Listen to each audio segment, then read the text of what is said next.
The Game of Bewitchments by Eleanor Hallowell Abbott. We like our Aunt Esta very much because she doesn't like us. That is, she doesn't like us specially. Toys are what our Aunt Esta likes specially. Our Aunt Esta invents toys.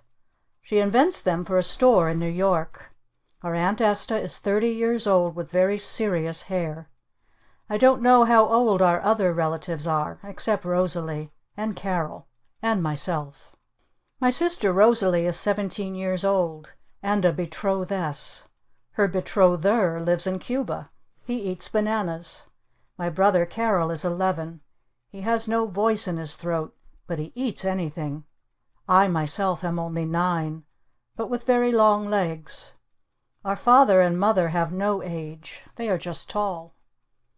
There was a man. He was very rich. He had a little girl with sick bones. She had to sit in a wheelchair all day long and be pushed around by a black woman. He asked our Aunt Esta to invent a game for her. The little girl's name was Posy. Our Aunt Esta invented a game. She called it the Game of the Bewitchments. It cost $200.43. The rich man didn't seem to mind the $200. But he couldn't bear the 43 cents. He'd bear even that, though, he said, if it would only be sure to work. "Work?" said our Aunt Esta. "Why, of course it will work." So just the first minute she got it invented, she jammed it into her trunk and dashed up to our house to see if it would. It worked very well. Our Aunt Esta never wastes any time, not even kissing, either coming or going. We went right up to her room with her. It was a big trunk. The expressman swore a little. My father tore his trouser knee. My mother began right away to revarnish the scratches on the bureau. It took us most all the morning to carry the game downstairs. We carried it to the dining room. It covered the table. It covered the chairs. It strewed the sideboard. It spilled over on the floor. There was a pair of white muslin angel wings all spangled over with silver and gold.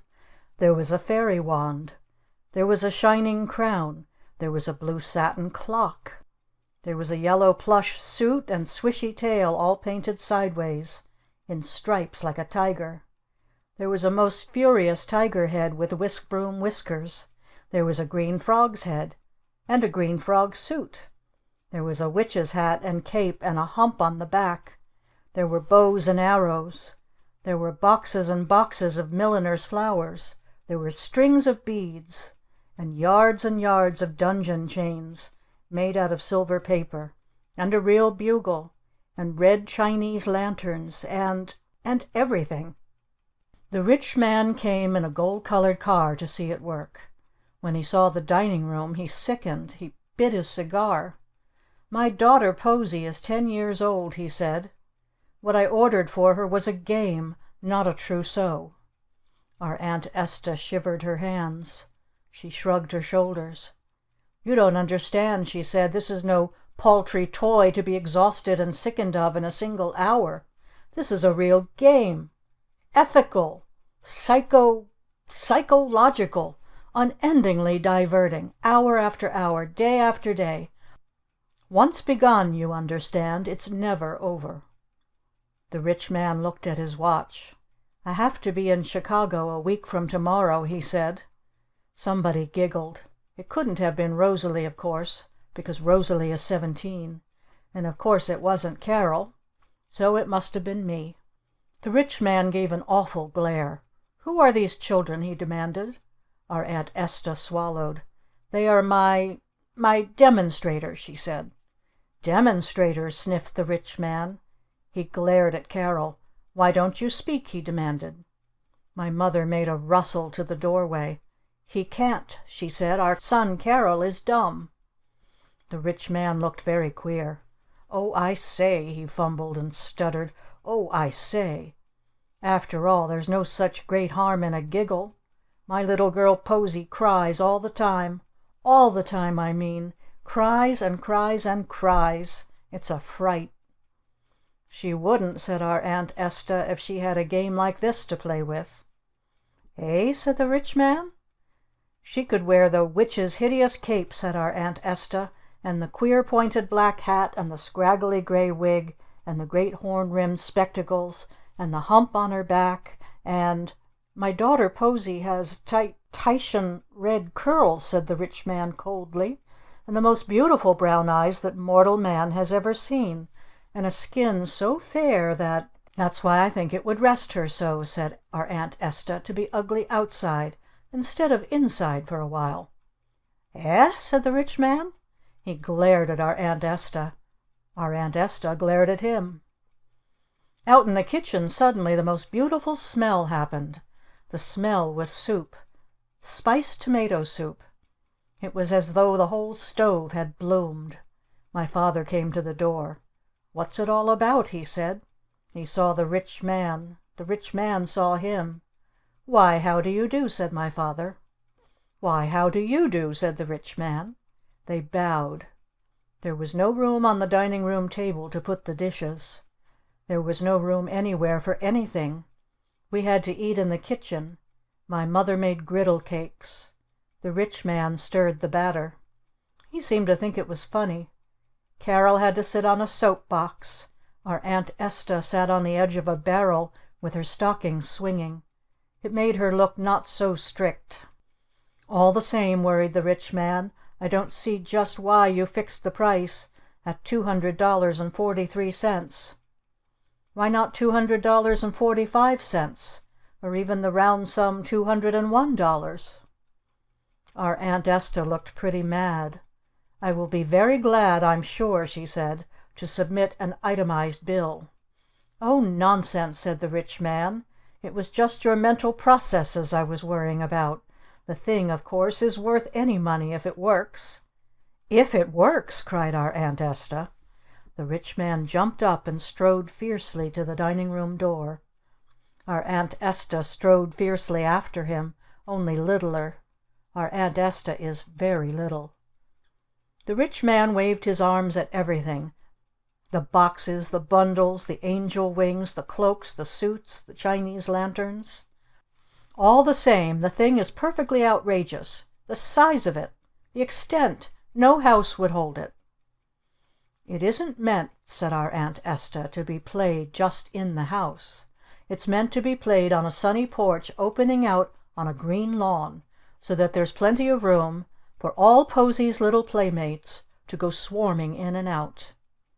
The rich man looked queer. He gave a little shiver. "My little daughter Posy hasn't got any playmates," he said. "She's too cross." Our Aunt Esta stood up very straight. 2 red spots flamed in her cheeks. "You won't be able to keep the children away from her," she said, "after they once begin to play this game." "You really think so?" cried the rich man. Out in the kitchen my father looked at my mother. My mother looked at my father. They both looked at us. My father made a little chuckle. "It would seem," said my father, "as though it was the honor of the whole family that was involved." He made a whisper in Carol's ear. "Go to it, son," he whispered. Rosalie jumped to her feet. Carol jumped to his feet. I jumped to my feet. We snatched hands. We ran right into the dining room. Carol's face was shining. "Who's going to be Posy with the sick bones?" I cried. "Sh!" said everybody except our Aunt Esta. Our Aunt Esta suddenly seemed very much encouraged. She didn't wait a minute. She snatched a little book from her pocket. It was a little book that she had made herself, all full of typewriter directions about the game. "Someone, of course," she said, "will have to be the witch. Someone who knows the game, I mean. So perhaps I—" We rushed to help her drag the old battered tricycle to the porch. We helped her open up every porch door till all the green lawn and gay petunia blossoms came right up and fringed with the old porch rug. We helped her tie on the witch's funny hat and the scraggly gray wig and the great horn-rimmed spectacles. We helped her climb into the tricycle seat. We were too excited to stay on the porch. We wheeled her right out on the green lawn itself. The green lilac hedge reared all up around her like a magic wall. We screamed with joy. The rich man jumped when we screamed. The rich man's name was Mr. Trent. "And Mr. Trent shall be the black woman who pushes you all about," we screamed. "I will not," said Mr. Trent. But Carol had already tied a black velvet ribbon on the rich man's leg to show that he was. Our Aunt Esta seemed more encouraged every minute. She stood us all up in front of her, even father. She read from her book. It was a poem. The poem said, "Now come ye all to the witches' ball, ye great, ye small, ye short, ye tall, come one, come all." "I will not," said the rich man. He sweated. "Oh, shucks, be a sport," said my father. "I will not," said the rich man. He glared. Our Aunt Esta tried to read from her book and wave her wand at the same time. It waved the rich man in the nose. "Foul menial," waved our Aunt Esta. "Bring in the captives." "Who?" demanded the rich man. "You," said our Aunt Esta. The rich man brought us in, especially father. He bound us all up in silver paper chains. He put a silver paper ring through my father's beautiful nose. "Oh, I say," protested my father. "It was guests that I understood we were to be, not captives." "Ha!" sniffed the rich man. "Be a sport." They both glared. Our Aunt Esta had cakes in a box. They seemed to be very good cakes. "Now, in about 10 minutes," read our Aunt Esta from her book, "you will all begin to feel very queer." "Oh, Lordy," said my father. "I knew it," said the rich man. "I knew it all the time. From the very first mouthful. My stomach—" "Is there no antidote?" cried my mother. Our Aunt Esta took off her horn-rimmed spectacles. She sniffed. "Sillies," she said. "This is just a game, you know." "Nevertheless," said the rich man, "I certainly feel very queer." "When you all feel equally queer," said our Aunt Esta coldly, "we will proceed with the game." We all felt equally queer just as soon as we could. Our Aunt Esta made a speech. She made it from her little book. "Poor helpless captives," said the speech. "You are now entirely in my power. Yet fear not. If everybody does just exactly as I say, all may yet be well." "Hear, hear," said my father. The rich man suddenly seemed to like my father very much. He reached over and nudged him in the ribs. "Shut up!" he whispered. "The less you say, the sooner it will be over." My father said less at once. He seemed very glad to know about it. Our Aunt Esta pointed to a box full of little envelopes. "Foul menial," she said. "Bring the little envelopes." The rich man brought them, but not very cheerfully. "Oh, of course it's all right to call me that," he said. "But I tell you quite frankly that my daughter Posie's maid will never stand for it. Her name is Elizabeth Lou. Mrs. Jane Frank Elizabeth Lou even." Our Aunt Esta looked at the rich man. Her look was scornfuller and scornfuller. "All witches' servants," she said, "are called foul menial. From the earliest classical records of fairy tale and legend down to—" "Not in our times," insisted the rich man. "I defy you in any intelligence office in New York to find a—" Our Aunt Esta brushed the contradiction aside. She frowned. Not just at the rich man, but at everybody. "We will proceed with the rehearsal as written," she said. She gruffed her voice. She thumped her wand on the floor. "Each captive," she said, "will now step forward and draw a little envelope from the box." Each captive stepped forward and drew a little envelope from the box. Inside each envelope was a little card. Very black ink words were written on each card. "Captives, stand up very straight," ordered our Aunt Esta. Every captive stood very straight. "Knock your knees together with fear," ordered our Aunt Esta. Every captive knocked his knees together with fear. "Strain at your chains," ordered our Aunt Esta, "but not too hard, remembering they are paper." Every captive strained at his chains, but not too hard, remembering they were paper. Our Aunt Esta seemed very much pleased. She read another poem from her book. The poem said: "Imprisoned thus in my witchy wiles, robbed of all hope, all food, all smiles, a fearful doom o'erhangs thy rest, unless thou meet my dread behest." "Oh dear, oh dear, oh dear, oh dear!" cried our mother. "Can nothing save us?" My father burst his nose ring. Rosalie giggled. Carol and I jumped up and down. We clapped our hands. The rich man cocked his head on one side. He looked at our Aunt Esta, at her funny black pointed hat, at her scraggly gray wig, at her great horn-rimmed spectacles, at the hump on her back. He said, "What do you mean, witchy wiles?" "Silence!" said our Aunt Esta. "Read your cards." We read our cards. Carol's card said Pink Breeze on it, and Slimy Frog. Our Aunt Esta poked Carol twice with her wand. "Pitiful wretch," said our Aunt Esta. "It is now 2 o'clock. Unless you are back here exactly at 3 o'clock, bearing a pink breeze in your hands, you shall be turned for all time and eternity into a slimy green frog. Go hence." Carol went hence. He henced as far as the mulberry tree on the front lawn. He sat down on the grass with the card in his hand.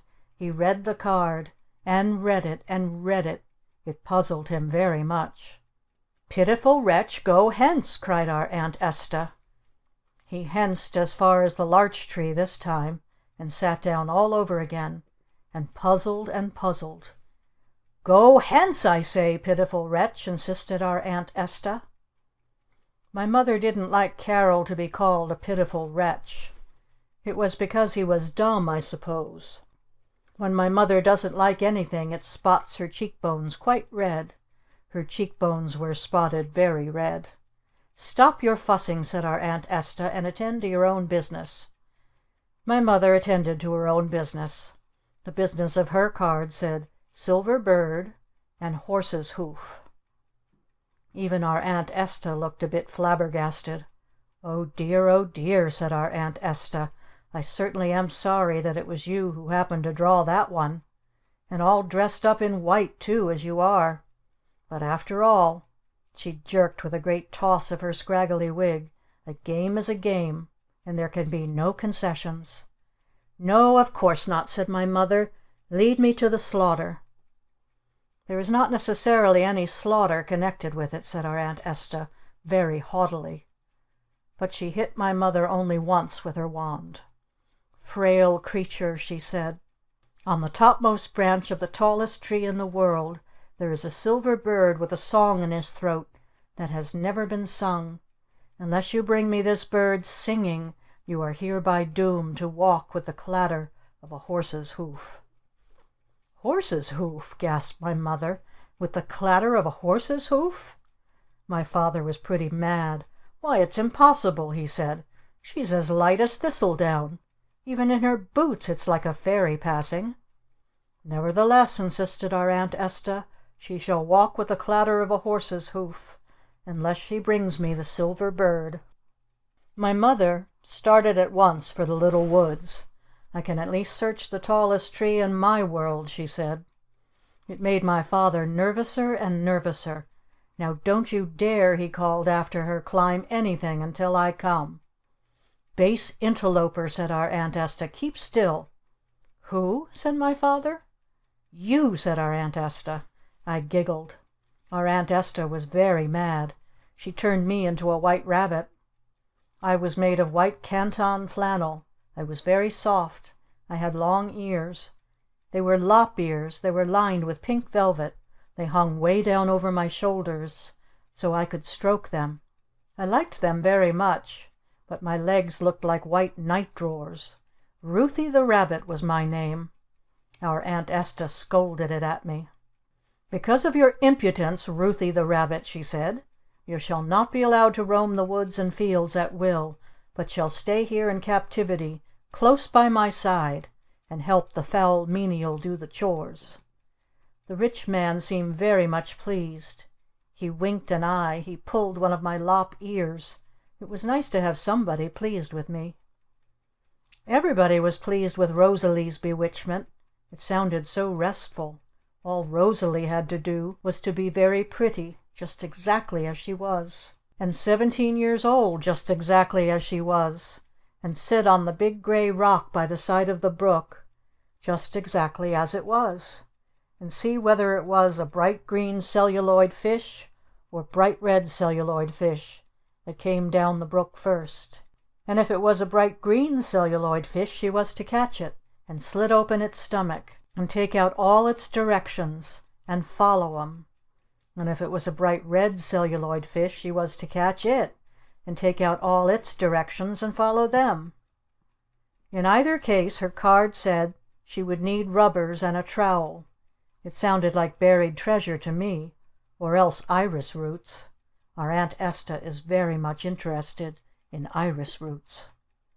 It was my father's bewitchment that made the only real trouble. Nothing at all was postponed about my father's bewitchment. It happened all at once. It was because my father knew too much. It was about the alphabet that he knew too much. The words on my father's card said alphabet, and backwards, and pink silk fairy, and tin locomotive head, and 3 minutes. Our Aunt Esta turned my father into a pink silk fairy with white tarlatan wings because he was able to say the alphabet backwards in 3 minutes. My father refused to turn. He wouldn't. He wouldn't. He swore he wouldn't. He said it was a cruel and unnecessary punishment. Our Aunt Esta said it wasn't a punishment. It was a reward. It was the tin locomotive head that was the punishment. My father said he wouldn't have cared a rap if it had been the tin locomotive head. He could have smoked through that, but he wouldn't be a pink silk fairy with white tarlatan wings. The rich man began right away to untie the black velvet ribbon on his leg and go home. He looked very cheated. He scorned my father with ribald glances. "Work!" he gloated. "Of course it won't work. I knew all the time it wouldn't work. $200.43, he gloated. "Ha!" Our Aunt Esta cried. She put her hand on my father's arm. It was a very small hand. It didn't look a bit like a witch's hand. Except for having no lovingness in it, it looked a good deal like my mother's hand. My father consented to be turned a little, but not much. He consented to wear the white tarlatan wings and the gold paper crown, but not the garland of roses. He would carry the pink silk dress on his arm, he said, but he would not wear it. The rich man seemed very much encouraged. He stopped untying the black velvet ribbon from his leg. He grinned a little. My father told him what he thought of him. The rich man acknowledged that very likely it was so, but he didn't seem to mind. He kept right on grinning. My father stalked away in his gold paper crown, with the pink dress over his arm. He looked very proud and noble. He looked as though even if dogs were sniffing at his heels he wouldn't turn. His white wings flapped as he walked. The spangles shone. It looked very holy. The rich man made a funny noise. It sounded like snorting. My father turned round quicker than scat. He glared right through the rich man at our Aunt Esta. He told our Aunt Esta just what he thought of her. The rich man said it wasn't so at all, that the game undoubtedly was perfectly practical if nothing, said my father, it's you yourself that are spoiling the whole effect by running around playing you're a black slave with nothing on but a velvet ribbon round one knee. The very least you could do, said my father, is to have your face blacked and wear a plaid skirt. Eh? Said the rich man. Our Aunt Esta was perfectly delighted with the suggestion. The rich man took her delight coldly. He glared at my father. I don't think I need any outside help, he said, in the management of my affairs. As the owner indeed of one of the largest stores in the world, That's all right, said my father, but you never yet have tried to manage the children's Aunt Esta. Nothing can stop her. Nothing could. She pinned an old plaid shawl around the rich man's waist. She blacked his face. He had to kneel at her feet while it was being blacked. He seemed to sweat easily, but our Aunt Esta blacked very easily too. He looked lovely. Even my father thought he looked lovely. When he was done he wanted to look in a mirror. My father advised him not to, but he insisted. My father got up from making suggestions and came and stood behind him while he looked. They looked only once. Something seemed to hit them. They doubled right up. It was laughter that hit them. They slapped each other on the back. They laughed and laughed and laughed. They made such a noise that my mother came running. It seemed to make our Aunt Esta a little bit nervous to have my mother come running. She pointed her wand. She roared her voice. "Where is the silver bird?" she roared. My mother looked just as swoony as she could. She fell on her knees. She clasped her hands. "Oh, cruel witch," she said, "I saw the bird, but I couldn't reach him. He was in the poplar tree. However in the world did you put him there? Was that what you were bribing the butcher's boy about this morning? Was that—" "Hush!" roared our Aunt Esta. "Your doom has overtaken you. Go hence with the clatter of a horse's hoof until such time as your incompetent head may—" "Oh, it wasn't my head that was incompetent," said my mother. "It was my legs. The poplar tree was so very tall, so very fluffy and undecided to climb. So—" "With the clatter of a horse's hoof," insisted our Aunt Esta. "There can be no mercy." "None?" implored my mother. "None," said our Aunt Esta. She gave my mother two funny little wooden cups. They were something like clappers. You could hold them in your hand so they scarcely showed at all, and make a noise like a horse galloping across a bridge, or trotting, or anything. It made quite a loud noise. It was wonderful. My mother started right away for the village. She had on white shoes. Her feet were very small. She sounded like a great team horse stumbling up the plank of a ferry boat. "I think I'll go get the mail," she said. "Like that?" screamed my father. My mother turned around. Her hair was all curly. There were laughs in her eyes. "I have to," she said. "I'm bewitched." "I'll go with you," said my father. My mother turned around again. She looked at my father, at his golden crown, at his white spangled wings, at the pink silk skirt over his arm. "Like that?" said my mother. My father decided not to go. The rich man said he considered the decision very wise. They glared. Way over on the other side of the green lilac hedge we heard my mother trotting down the driveway. Clack, clack, clack, clack sounded the hoof beats. "My Lord, she's pacing," groaned my father. "Clever work," said the rich man. "Was she ever in a band? In a jazz band, you know, with bantam rooster whistles and drums that bark like dogs?" "In a what?" cried my father. He was awful mad. Our Aunt Esta tried to soothe him with something worse. She turned to me. "Now, Ruthie the Rabbit," she said, "let us see what you can do to redeem the ignominy of your impudent giggling." She handed me the bright green and the bright red celluloid fishes. She poked her wand at me. "Hopping all the way," she said. "Every step of the way, you understand. Bear these two fish to the head waters of the Magic Brook. The little pool under the apple tree will do. And start them expeditiously down the brook towards Rosalie." "Yes'm," I said. Our Aunt Esta turned to the rich man. "Foul menial," she said, "push my chariot a little further down the lawn into the shade." The foul menial pushed it. My father pushed a little too. I hopped along beside them, flopping my long ears. Our Aunt Esta looked exactly like a witch. The rich man's black face was leaking a little, but not much. It would have been easier if he hadn't tripped so often on his plaid shawl skirt. My father's white wings flapped as he pushed. He looked like an angel who wasn't quite hatched. It was handsome.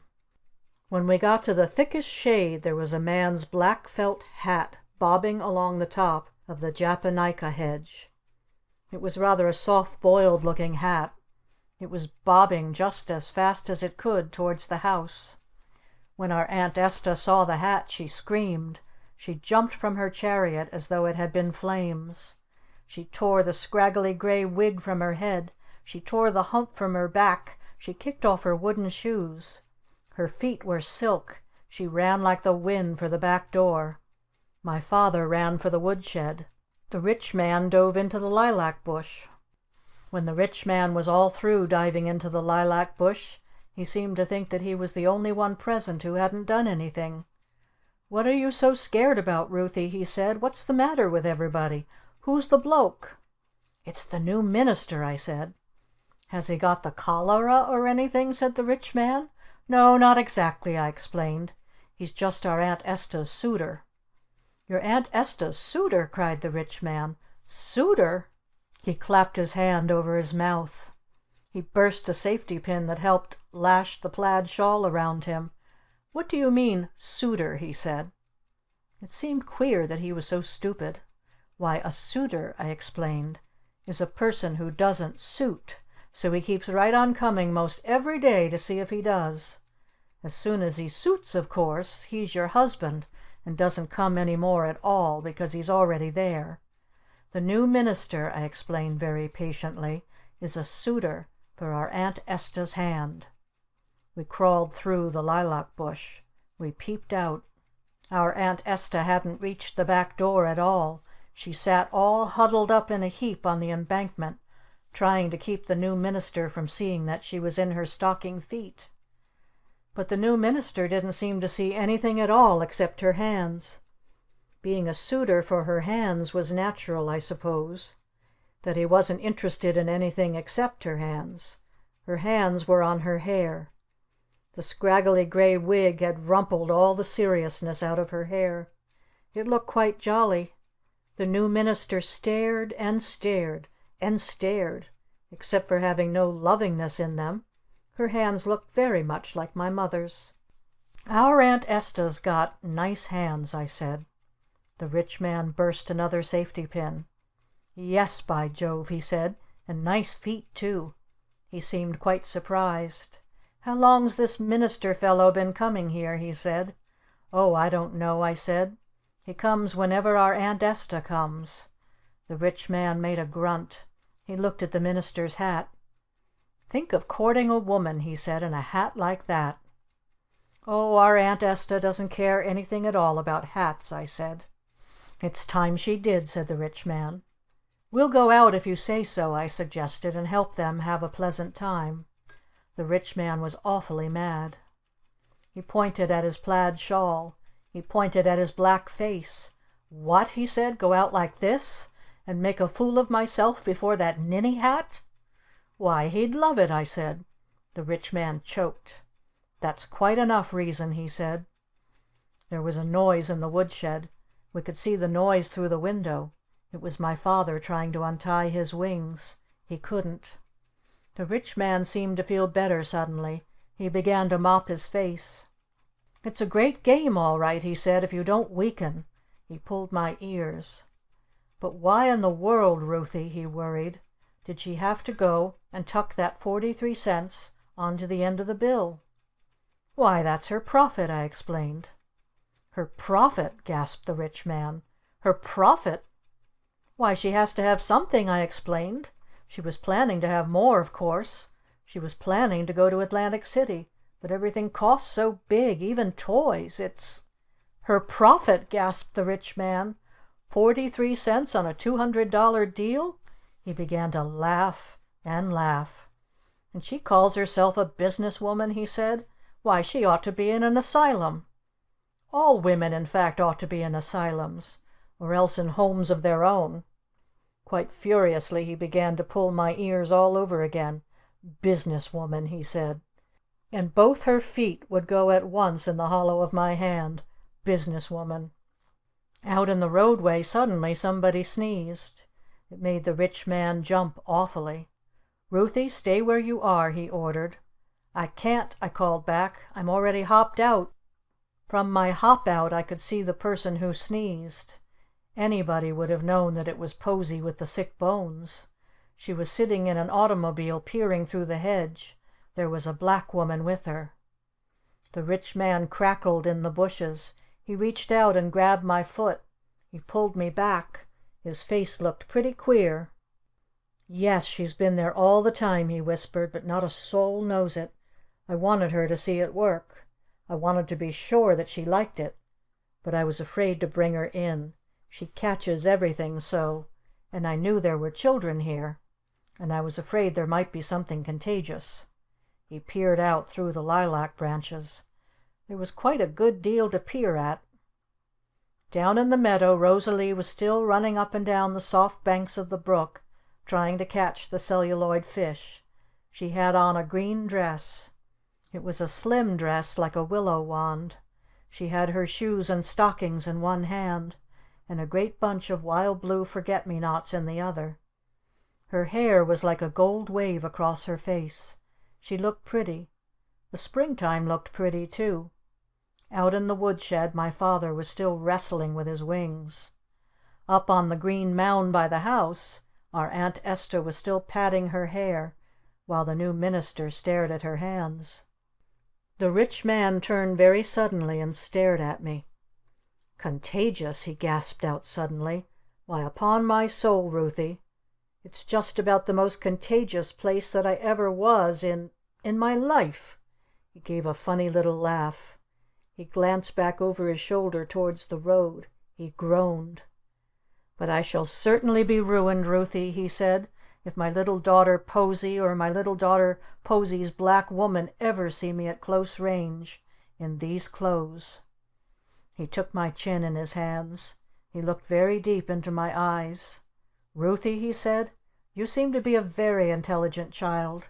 If you can think of any way, I say, by which I can slink off undetected into the house and be washed—" "Oh, shucks, that's easy," I said.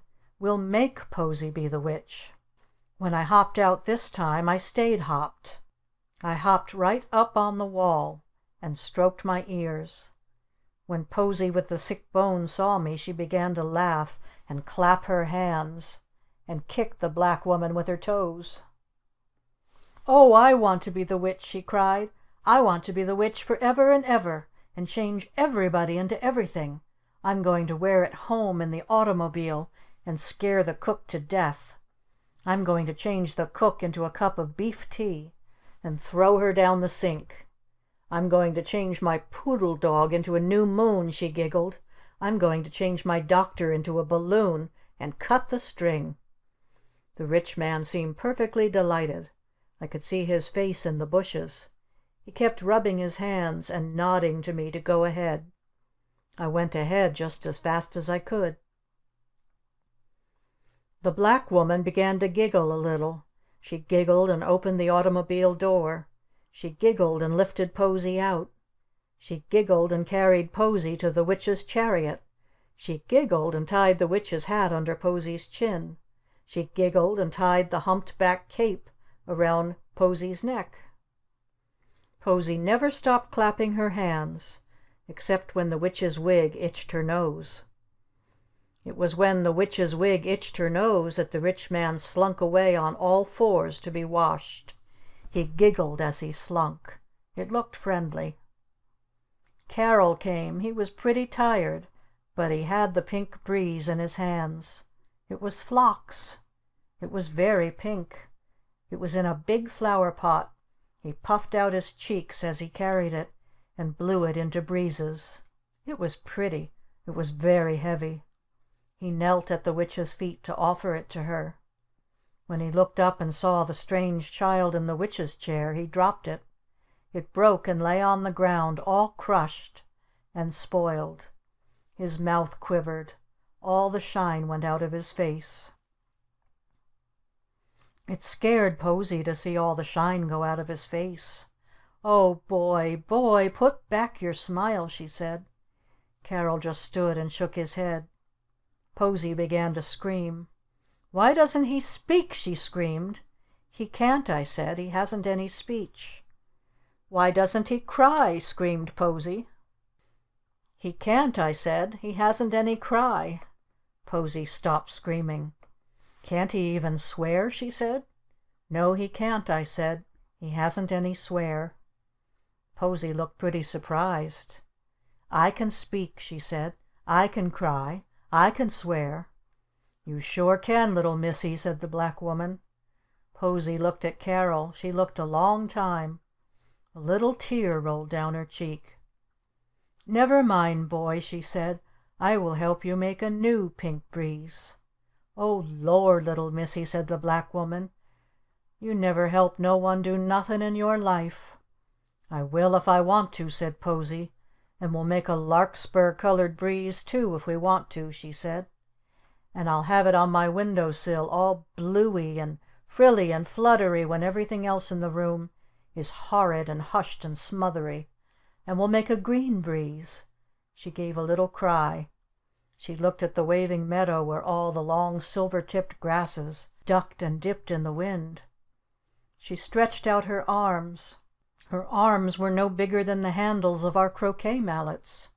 "We'll dig up all the waving meadow," she cried, "and pot it into window-sill breezes for the hot people in the cities." "You can't," I said. "It would take more'n an hour, and you've got to be the witch." "I will not be the witch," said Posy. She began to scream. "It's my game," she screamed, "and I'll do anything I like with it." She tore off her black pointed hat. She kicked off her stubby wooden shoes. She screamed to the black woman to come and bear her away. While the black woman bore her away, Carol walked beside them. He seemed very much interested that anyone could make so much noise.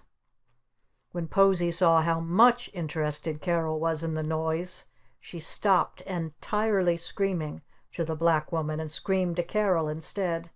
While Carol walked beside the noise, I saw the new minister come down the road and go away. His face looked red. Our Aunt Esta came running. She was very businesslike. She snatched up her wooden shoes and put them on. She crammed on the scraggly gray wig and the humped-back cape. "Foul menial," she called, "come at once and resume the game." The black woman stepped out of the bushes. She looked very much surprised, but not half as surprised as our Aunt Esta. Our Aunt Esta rubbed her eyes. She rubbed them again and again. She looked at the black woman's face. It was a real black face. She looked at the black woman's woolly hair. It was real woolly hair. Her jaw dropped. "Ruthie the Rabbit, hop here," she gasped. I hopped. She put her lips close to my ear. "Ruthie the Rabbit," she gasped. "Do I see what I think I see?" "Yes, you do," I said. She put her head down in her hands. She began to laugh and laugh and laugh. It was a queer laugh, as though she couldn't stop. The tears ran out between her fingers. "Well, I certainly am a witch," she laughed. Her shoulders shook like sobs. The rich man came running. He had his watch in his hand. He was all clean and shining. He saw the black woman standing by the witch's chair. He saw the witch in the chair. He thought the witch was Posy. He grabbed her right up in his arms and hugged her. "Though I'm late for a dozen directors' meetings," he cried, "it's worth it, my precious, to see you laugh." "I'm not your precious!" cried our Aunt Esta. She bit, she tore, she scratched. She shook her scraggly gray wig curls all over her face. It was like a mask, but all the time she kept right on laughing. She couldn't seem to stop. The rich man kissed her. And kissed her. Right through her scraggly gray wig curls he kissed her. He couldn't seem to stop. "Now at last, my precious," he said, "we've learned how to live. We'll play more. We'll laugh more." Our Aunt Esta tore off her wig. She tore off her hump. She shook her fist at the rich man, but she couldn't stop laughing. The rich man gave one awful gasp. He turned red. He turned white.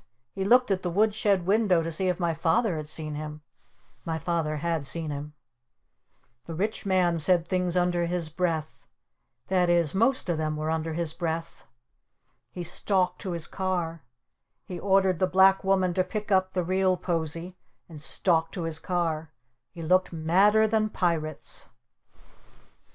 But when he had climbed into his car and had started his engine and was all ready to go, he stood up on the seat instead and peered over the hedge top at our Aunt Esta and grinned.